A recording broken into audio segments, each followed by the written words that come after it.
Bienvenidos a un nuevo episodio de Radio Éxito Educativo, el podcast de los que deciden en la educación. Llegamos al final de un curso especialmente intenso para la comunidad educativa. Un final de curso marcado por el agotamiento habitual de estas fechas, pero también por importantes tensiones laborales que han desembocado en movilizaciones y jornadas de huelga en distintos territorios de nuestro país. Las recientes protestas del profesorado en Cataluña y la Comunidad Valenciana han vuelto a poner sobre la mesa cuestiones que afectan directamente al día de los centros. Las condiciones laborales de los docentes, la carga burocrática, la financiación educativa, pero también la fuerte confrontación ideológica y la utilización de la educación como campo de batalla política. Más allá de las reivindicaciones concretas, en muchos casos, subidas salariales y reducción de carga de trabajo, estas movilizaciones nos recuerdan una realidad que a menudo olvidamos. La educación solo avanza cuando existe diálogo, pero también generosidad y altura de miras. Cuando administraciones, titulares de centros, equipos directivos, docentes y representantes sindicales son capaces de sentarse en la misma mesa para buscar consensos y construir soluciones compartidas, todos ganamos. Cuando cada uno mira por su propio interés, todos perdemos, especialmente los estudiantes, la parte más débil e indefensa y el futuro de nuestro país. Porque los grandes retos educativos de nuestro tiempo, la transformación digital, la inteligencia artificial, la salud mental, la inclusión, la formación profesional o la atracción de talento docente, no pueden abordarse desde la confrontación permanente. Requieren escucha, negociación y una visión de largo plazo. Y precisamente de diálogo social, representación profesional y futuro de la educación vamos a hablar hoy en nuestro espacio El Pupitre Digital con Enrique Jesús Ríos Martín, secretario nacional de FESIE, sindicato mayoritario en la educación privada y concertada. Ríos es abogado docente durante más de una década y acaba de cumplir un año al frente de la Secretaría General de la organización sindical. Tras su entrevista contaremos con Marta Gí, que en su espacio de bienestar docente nos hablará de cómo pequeños cambios en nuestra rutina diaria pueden ayudarnos a gestionar mejor el desgaste emocional que suele acumularse precisamente en estas últimas semanas de curso. Y cerraremos con Javier Luna y su sección de director a director, donde reflexionará sobre una poderosa herramienta de liderazgo que muchas veces olvidamos utilizar: el valor de las preguntas para movilizar equipos, generar compromiso y mejorar la toma de decisiones. ¡Comenzamos!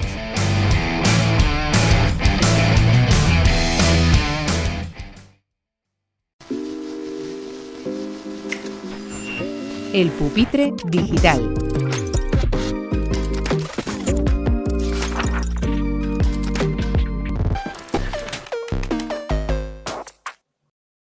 Bienvenidos a Éxito Educativo, a Radio Éxito Educativo, al canal de YouTube de Éxito Educativo, al Pupitre Digital, el espacio de entrevistas de Éxito Educativo, donde entrevistamos a líderes educativos. Y en este programa número 72 tenemos aquí sentado a Enrique Ríos, secretario general del sindicato FESIE. Bienvenido, Enrique. Muchas gracias y buenos días. Es un placer poder estar aquí y poder llegar a vuestro público y bueno, trasladaros un poco las necesidades, inquietudes y aquello que queráis conocer. Pues la primera pregunta es un poco un balance de este primer año al frente de la Secretaría General, un año y un poquito más. ¿Qué balance haces? ¿Cuáles son los principales logros? Bueno, los logros, por desgracia, vienen poco a poco, no es pronto para poder ya hablar de logros. Es complicado hacerse con la dinámica de una organización, además una organización que se trata de la principal organización en la enseñanza privada por nuestra representatividad. Pero bueno, al final la experiencia acumulada de 2008 que estoy en una organización sindical, en concreto en FESIE, es importante. La verdad que el trabajo en equipo y sobre todo el conocer las necesidades de nuestra gente, de nuestros trabajadores y afiliados es muy importante para poder encauzar y poder trabajar en futuros logros. Y prioridades ahora mismo, estamos terminando este curso.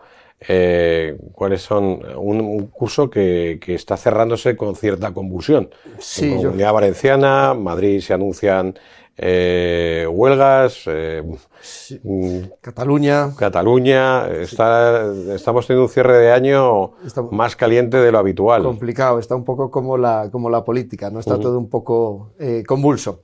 Bueno, nuestros objetivos fundamentales es que al final los docentes puedan tener unas condiciones dignas de trabajo. Estamos muy centrados ahora en el tema de la carga lectiva, que quizás sea una de las principales prioridades de los profesores, del personal docente. Sabéis que está ahora en trámite parlamentario un proyecto de ley que pretende establecer una reducción de la carga lectiva con carácter general para todo el Estado y se nos excluye por segunda vez de esta reducción de la carga lectiva. También en otras parcelas o para otros tipos de trabajadores dentro de este sector, en concreto para el personal de administración y servicios, pues también tenemos la reivindicación aquí es mucho más salarial, es prioritario para ellos el salario por encima de la jornada de trabajo y ahí estamos en esa situación de tratar de conseguir salarios dignos para el personal de administración y servicios, también para otros sectores como el de educación infantil, que sabes que ahí a nivel nacional está habiendo bastantes movilizaciones, y también, como no, para la educación especial. Parece un poco contradictorio que aquellos profesionales que más vocación tienen parece que son los que peor retribución tienen. Entonces estamos un poco trabajando fundamentalmente en esas dos líneas, carga lectiva para personal docente y mejora de las condiciones para personal de administración, servicios, educación infantil y educación especial. Ahora mismo, si te nombraran ministro de Educación, ¿cuál sería la primera medida a tomar? Abrir el diálogo, generar esos foros que incluso la propia ley exige, escuchar a todos y en base a todos tratar de sacar lo mejor para nuestros alumnos y olvidar y dejar las ideologías a un lado y no utilizar la educación, como otras veces ha utilizado el lenguaje como una herramienta de confrontación, sino al final como una herramienta de cohesión y buscar un poco un mejor futuro para las generaciones. Lideras o estás en una labor tan importante como la Secretaría General de un sindicato que tiene presencia nacional, pero sin embargo España es un país que tiene las competencias transferidas a las comunidades autónomas. Vosotros tenéis también una estructura federal. ¿Cómo conseguís desde la parte nacional y conciliar pues las distintas problemáticas que son muy diferentes y a nivel también incluso de organización como sindicato? Sí. Yo creo que es un poco vida paralela, igual que la estructura del Estado, ¿no? Al final hay muchas comunidades, en cada comunidad, como tú bien dices, tienen las competencias asumidas y las realidades de cada una de ellas son muy diferentes. Pues bueno, la vida del sindicato de FESIE es muy parecida, es decir, hay muchas realidades diferentes y todo aquello que sale desde la Federación Nacional, pues trata de ser flexible, de que se pueda adaptar a las diferentes realidades y bueno, trabajar con mucho consenso, mucho diálogo y al final lo que sí tiene de bueno en nuestra organización que al final la mejora de las condiciones laborales es algo que se puede predicar de cualquier territorio. Sí es cierto que hay algunas comunidades que están un poco más atrás, otras tienen unas condiciones un poco más adecuadas o suficientes, pero bueno, al final mucho diálogo, mucho consenso y medidas de alguna forma flexibles, de tal forma que puedan adaptarse a los diferentes contextos. Vosotros sois un sindicato que tenéis presencia en la privada y en la concertada, que son dos realidades diferentes, incluso en los últimos años debe ser también parte de la polarización, también incluso a veces enfrentada, ¿no? O determinada privada con determinada concertada. ¿Vosotros cómo veis esa polémica y todo lo que es uno de vuestros caballos de batalla, la infrafinanciación? También cómo diferenciáis entre la parte privada, donde también a veces se ha pedido el cheque escolar, y la concertada, que tiene un modelo diferente, ¿no? y que es un modelo peculiar en España, pero con una larga tradición y que que ha ocupado un papel muy importante en la educación en España, y no obstante, pues prácticamente un 20%, ¿no? Un 25% de la educación, digamos, en las etapas obligatorias en España. Yo creo que, en relación al dato, yo creo que aproximadamente lo que es la privada, incluyendo privada y privada concertada, viene a ser aproximadamente un 30-32%, un poco por concertada. Sí, aproximadamente. Nosotros cubrimos, dentro de la educación privada, cubrimos un abanico muy amplio, desde la educación infantil hasta universidades, incluido colegios mayores y educación especial. Lo que nos une a todos es la defensa de sus condiciones y de sus intereses.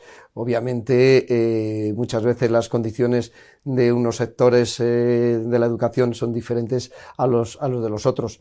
Al final, la cuestión de la infrafinanciación, que yo creo que es un poco la que surge el debate dentro ya incluso, yo creo, más de las organizaciones patronales que no de las organizaciones sindicales, es un poco el debate de esa financiación de los centros concertados a través de las mal conocidas como cuotas, que algunos pueden ser cuotas, o las donaciones. Aportaciones. Claro, las aportaciones voluntarias, tiene diferentes denominaciones. Al final, ese tipo de medidas, que son muy criticadas algunas veces por las patronales o asociaciones privadas, están como consecuencia de que ellos consideran que se produce abuso. Pero en el fondo la realidad es que puede haber situaciones de abuso, pero la realidad al final está en la infrafinanciación. Si al final yo con la enseñanza al fin y al cabo tiene que ser gratuita, ¿no?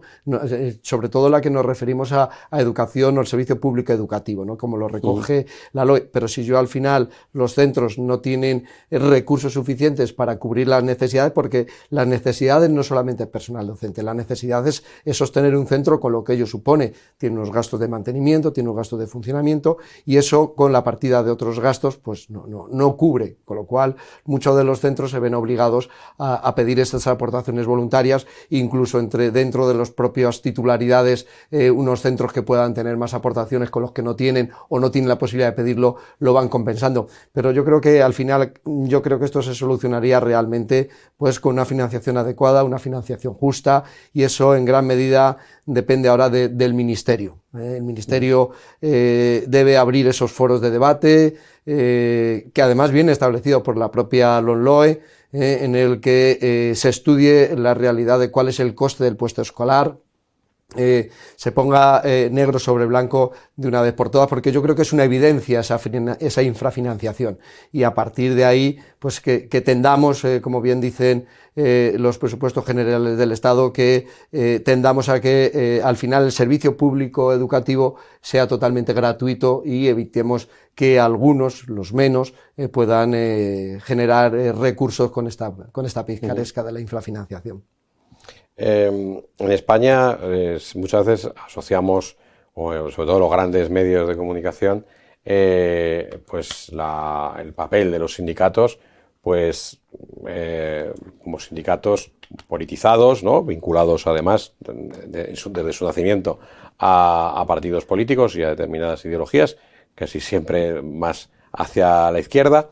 Sin embargo, vosotros, FESIE, sois un sindicato independiente y un sindicato especializado en el ámbito educativo. ¿Qué diferencias existen como sindicato, tanto en vuestro planteamiento, en el servicio que dais a los profesores, y también en la representación también política, porque al final sois un agente social importante? Sí. Vamos a ver, como bien dices y adelantabas, nuestro sindicato es independiente. Dentro de nuestro sindicato, y estamos hablando de cerca de 35.000 afiliados, estamos hablando de más de 7.000 representantes de los trabajadores, y con 242 liberados. Al final, dentro de nuestra organización hay personas con diferentes pensamientos ideológicos, con diferentes creencias. Es decir, el pertenecer a FESIE o a un sindicato profesional no está ligado a una ideología, y eso de alguna forma nos da cierta libertad, ¿no? Cierta libertad de no tener que hipotecarnos a determinados planteamientos ideológicos. El hecho también de ser profesionales pues pues obviamente nos da una cierta cercanía y conocimiento del sector, conocemos de primera mano.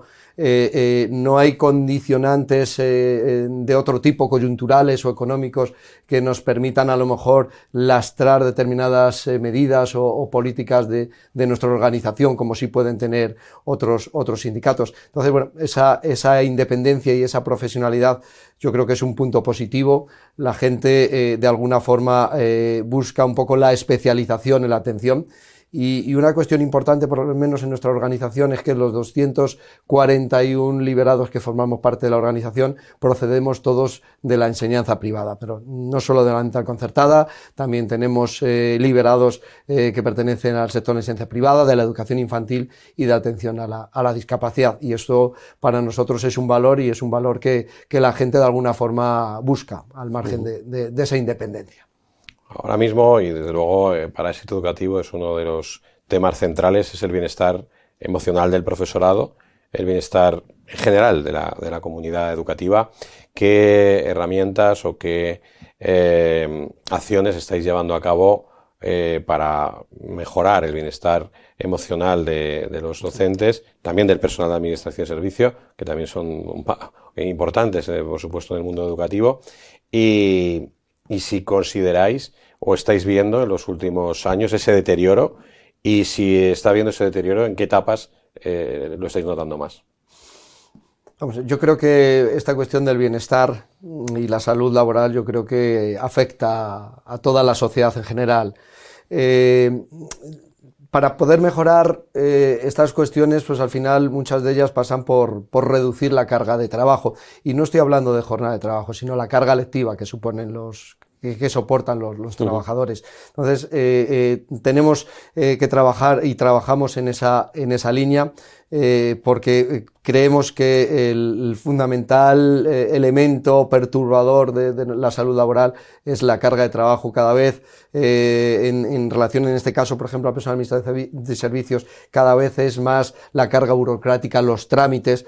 Muchos de los profesionales se convierten realmente en gestores de la administración. Hay que darle todo hecho a través de las diferentes plataformas, y es ahí donde estamos trabajando. Y buena muestra de que realmente la carga lectiva que soportan los profesionales repercute directamente en la salud laboral. Lo tenemos en el informe TALIS 2024, donde en este caso la enseñanza concertada, que tiene una mayor carga lectiva real, con el profesor de la enseñanza pública, estamos 8,1 puntos por encima de peor calidad educativa, no calidad, sino peor salud laboral, peor bienestar. Sin embargo, hay distintos estudios. Hoy, esta misma semana, publicábamos en el Instituto Educativo un estudio publicado en una publicación científica de la Universidad de Navarra, que habla de las diferencias entre el bienestar laboral, ¿no? de los centros privados, incluidos los concertados, y los públicos. Y lejos de lo que se podía pensar, parece que hay peor salud laboral en los centros públicos. ¿Cómo lo veis vosotros?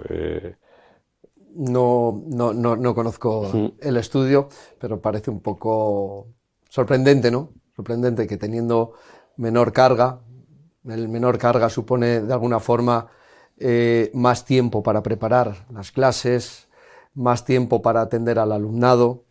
Parece un poco contradictorio que al final sea peor la salud laboral de nuestros compañeros de la enseñanza pública.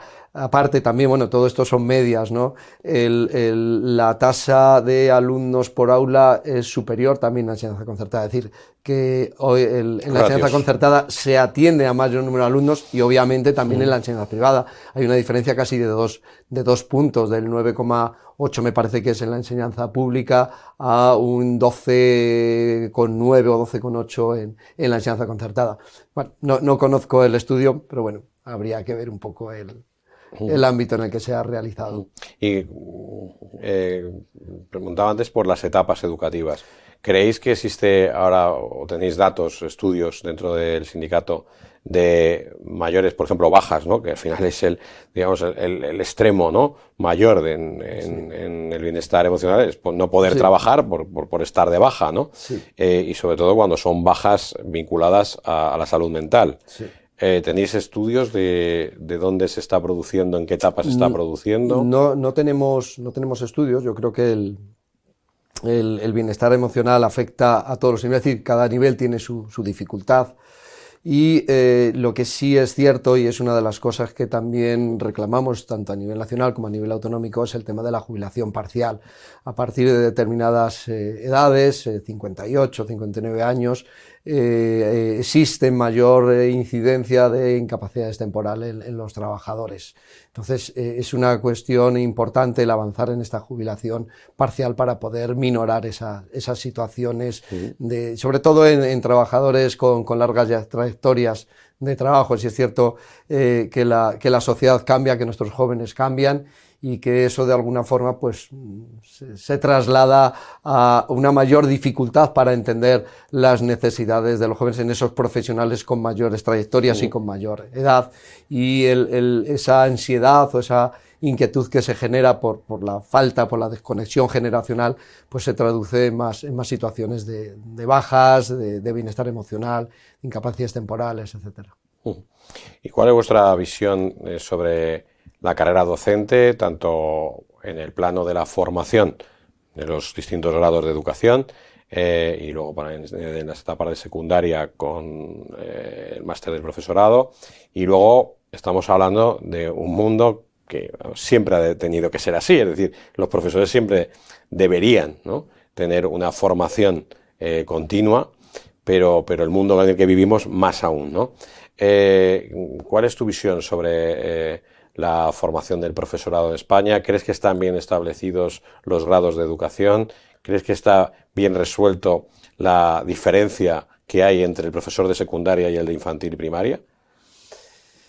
Bueno, incluso podemos hablar de universidad, ¿por qué no? Porque también trabajáis con universidad.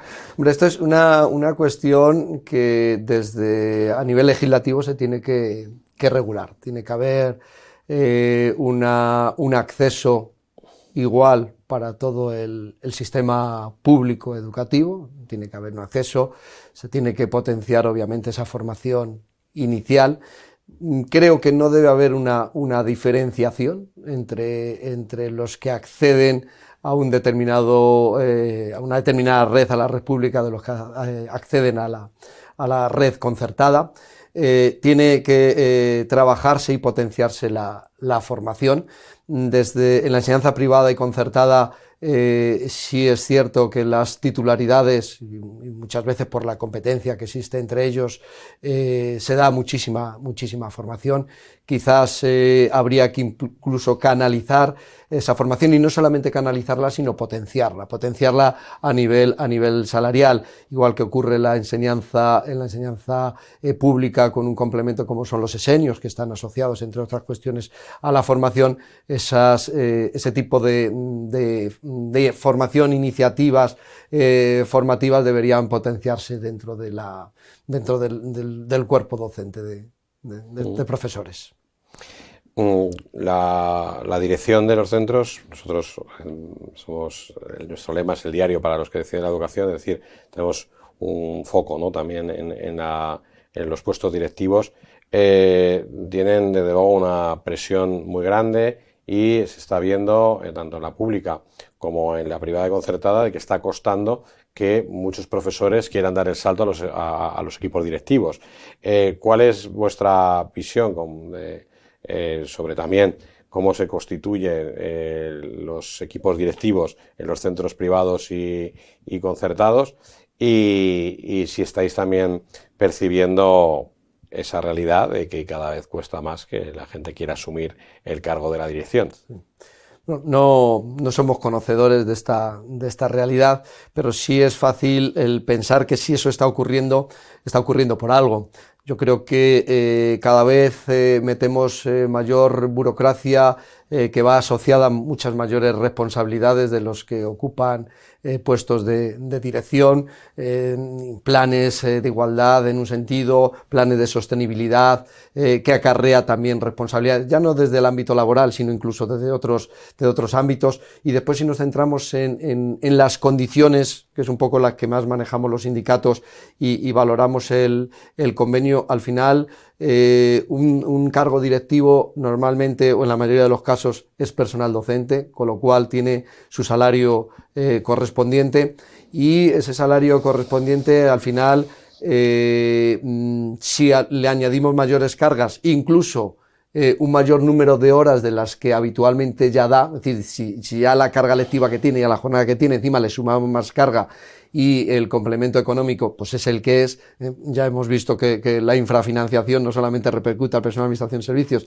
sino también repercute en la remuneración de los cargos directivos, pues al final el resultado pues es el que tenemos, que posiblemente mucha de la gente no quiera asumir mayores responsabilidades, mayor carga a cambio de menos bienestar emocional, menos tiempo personal, menos tiempo para estar con la familia, amigos. Yo creo que eso es un poco la consecuencia, y habría que descargar a este tipo de profesionales, por lo menos de este tipo de responsabilidades o de esta burocracia, y que se puedan centrar más en hacer labores gestoras sin ningún tipo de miedos a poder actuar.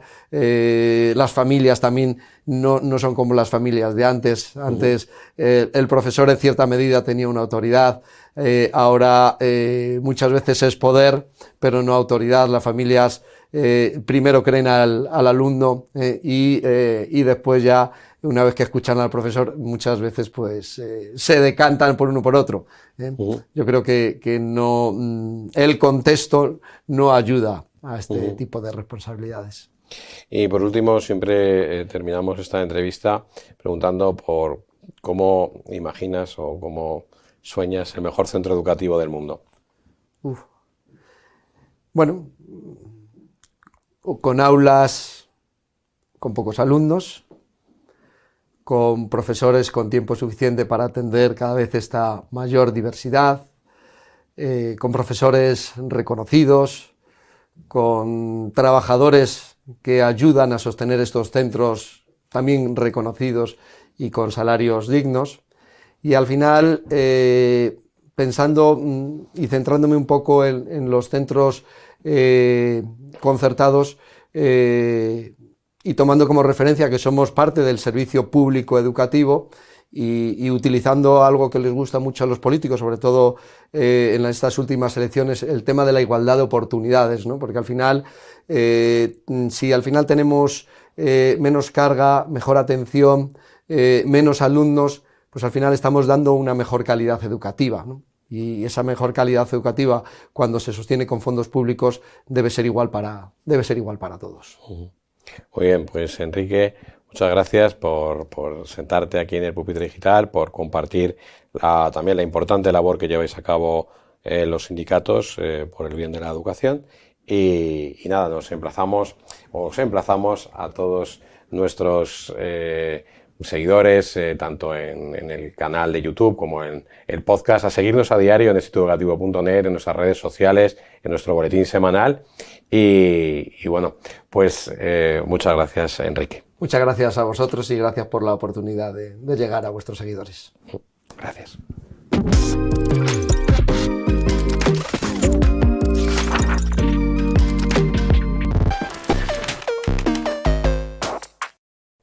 Hoy quiero proponerte algo muy concreto, no una reflexión general, no algo teórico, sino 3 pequeños cambios que pueden marcar una diferencia real en tu bienestar en el aula. Porque muchas veces hablamos de cuidarnos, de gestionar mejor el estrés, pero la sensación que queda es siempre la misma: no tengo tiempo para más. Y tiene sentido, porque el día a día en el aula ya es intenso. Por eso hoy no se trata de añadir, se trata de ajustar. Pequeños cambios que no requieren más tiempo, pero sí más intención. El primero es bajar el ritmo de entrada al aula. El inicio marca mucho más de lo que parece. Muchas veces entramos con prisa, dando instrucciones, empezando directamente, y eso lo único que hace es activar al grupo. pero también te activa a ti. Sin darte cuenta, empiezas el día en modo acelerado y cuando empiezas así, todo lo demás va detrás. Más correcciones, más interrupciones, más desgaste. Sin embargo, si bajas un punto el ritmo, aunque solo sean unos segundos, empiezas desde la calma. Con una pausa, con una mirada, con una consigna clara, todo cambia. El grupo se regula antes y tú también. No es perder tiempo, es ganar calidad en lo que viene después. El segundo es nombrar lo que sí funciona. En el día a día es muy fácil centrarse en lo que no va bien, lo que falta, lo que molesta, lo que interrumpe, y eso genera una sensación constante de todo cuesta. Pero si desde el foco está ahí, el desgaste aumenta, porque parece que nada es suficiente. Sin embargo, cuando empiezas a nombrar lo que sí funciona, esto ha salido bien, aquí habéis estado atentos, me ha gustado cómo habéis trabajado, cambia algo. No solo en el grupo, en ti. Porque empiezas a ver más equilibrio y eso regula mucho. No se trata de negar lo que no va bien, se trata de no vivir solo ahí. Y el tercero es cerrar la clase antes de salir de ella. No solo a nivel de contenido, a nivel emocional. 1 minuto para recoger lo que ha pasado, para dar sentido. Eso marca continuidad. Porque cuando no cerramos, todo queda abierto. Y esa sensación es la que muchas veces arrastramos durante el día. Esa idea de que todo sigue pendiente. Y eso cansa, mucho más de lo que parece. Y aquí hay algo importante. El bienestar docente no siempre depende de grandes decisiones. Depende de pequeños hábitos sostenidos. De cómo empiezas, de dónde pones el foco y de cómo cierras. No es perfecto, no es inmediato, pero sí es realista. Porque no te exige hacer más.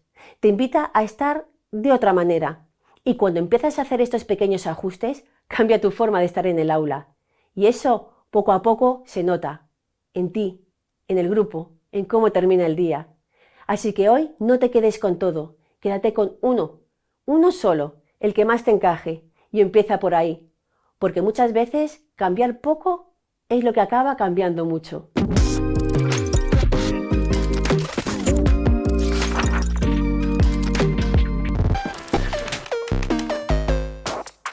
Hola, soy Javier Luna y esto es Éxito Educativo, conversación de director a director. Hoy mi punto de partida soy yo, no el otro. Mira, en el mundo de la educación y concretamente en nuestro día a día educativo en un colegio, universidad, instituto, escuela infantil, es importante entender que cualquiera de nosotros y cualquiera de nuestros profesores, nuestro equipo directivo, debemos tener claro que los actos educativos deben empezar con una pregunta. ¿Quién soy yo? Ese realmente debería ser nuestro punto de partida, no el alumno o la familia o el profesor. Mi punto de partida soy yo. Para ser un buen educador, un buen directivo, una buena persona al fin y al cabo, debo conocerme muy bien, porque solo así soy consciente, entre otras cosas, de cuáles son mis fortalezas y mis áreas de mejora. ¿Y por qué es importante empezar por uno mismo, si de lo que hablamos es de dirigir, liderar, educar al otro? Pues porque desde ahí, desde esa conciencia clara de mí, puedo trabajar a otro nivel y sé que de mí puedo ofrecer y qué debo reforzar y aprender. Yo lidero desde lo que soy. Desde ahí puedo darle al otro más allá de lo que necesita. ¿Y qué es eso que necesita? Pues lo que yo puedo ofrecer. Y aquí se abre un camino interesantísimo, ya que son muchas las veces que vivimos el acompañamiento a nuestros alumnos o a nuestros equipos directivos como una consigna clara. ¿Cómo les puedo ayudar? Como si esto fuera de que solo yo les puedo ayudar. Esa es la batalla muchas veces. Queremos ayudar, acompañar, guiar, mentorizar, pero no sabemos cómo hacerlo. ¿Por qué? Pues o porque no has descubierto la herramienta que hay dentro de ti, o porque simplemente no puedes ser tú quien lo haga. No te olvides que el acompañamiento pasa por entender que yo debo estar donde el otro necesita que esté. Y a veces el otro no me necesita a mí. Yo creo que esto me lleva a una segunda parte muy interesante. Cuando yo doy respuesta a quién soy y descubro mis áreas de mejora, en ese momento puedo decidir con mucha más certeza en qué me debo formar para seguir creciendo y qué debo mejorar. Porque no olvides que esto no trata de dar respuesta y ya está, no. Esto va de crecimiento personal y, por tanto, crecimiento profesional. De ahí que mi respuesta a esta pregunta tan aparentemente sencilla sea una luz en un túnel repleto de puertas que abrir. Mira, ¿qué te parece si ahora trasladáramos esto a nuestros claustros? Conseguir que todos pudiéramos descubrir y desvelar cuáles son nuestras fortalezas y nuestras áreas de mejora. ¿Te das cuenta de la radiografía que tendrías? Desde ahí podríamos ver con claridad qué tenemos en cada una de nuestras aulas, nuestros despachos, nuestros comedores. Y aquí aparece una tentación muy grande, ¿eh? Cuando tengo una visión clara y precisa del personal de mi centro, la tentación es decir, qué desastre, me sobra la mitad, así va a ser imposible. Pues no. Con esa información tan valiosa puedo saber mi punto de partida en el colegio para construir aquello que consideramos que debe ser y ofrecer nuestro centro educativo. Ya sé qué plan de formación continua tengo que hacer, ya sé qué áreas puedo empezar a desarrollar y cuáles deben esperar porque no tengo herramientas suficientes, sé en qué invertir y en qué no, pero no para decir este sí, este no. Porque no te olvides nunca de que nuestra mayor baza no está en las instalaciones ni en ser un colegio internacional, aunque son buenas. Nuestra gran baza es nuestro equipo humano. No se trata de tener los colegios llenos y ya. Se trata de que cada uno de los alumnos y familias que pasan por nuestro centro salgan con el alma llena de valores, llena de principios y esperanza por todo aquello que pueden llegar a hacer y que está por llegar.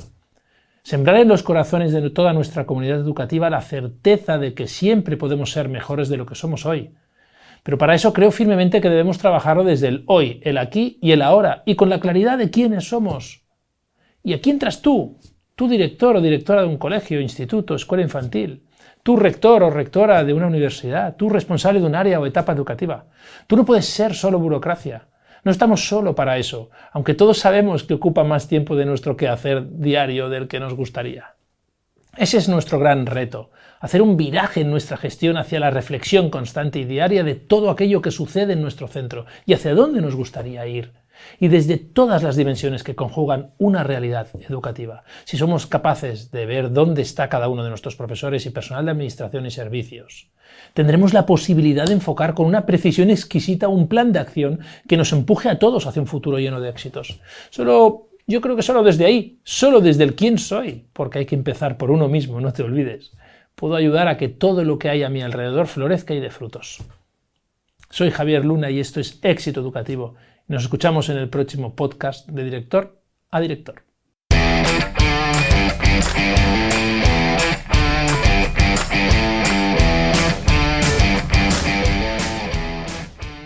Y hasta aquí el último podcast de este curso 25-26 de Radio Éxito Educativo. Un saludo de Víctor Núñez y nuestro agradecimiento a Pedro Gañán y a todo el equipo técnico del Grupo Cefudima y por supuesto a Ana Verónica García por la coordinación de este podcast. También a nuestros patrocinadores School Market, primera agencia de marketing educativo, y a la Universidad de Distancia de Madrid UDIMA. Os animamos a seguir nuestro diario en exitoeducativo.net. Podéis apoyarnos con vuestros likes, comentarios, suscripciones al programa, a nuestra newsletter semanal y formar parte del Club de Directivos con Éxito. Tenéis toda la información en la descripción de este programa. Os deseamos un feliz verano, muchas gracias, muchos éxitos, mucha fuerza y educación de calidad para todos.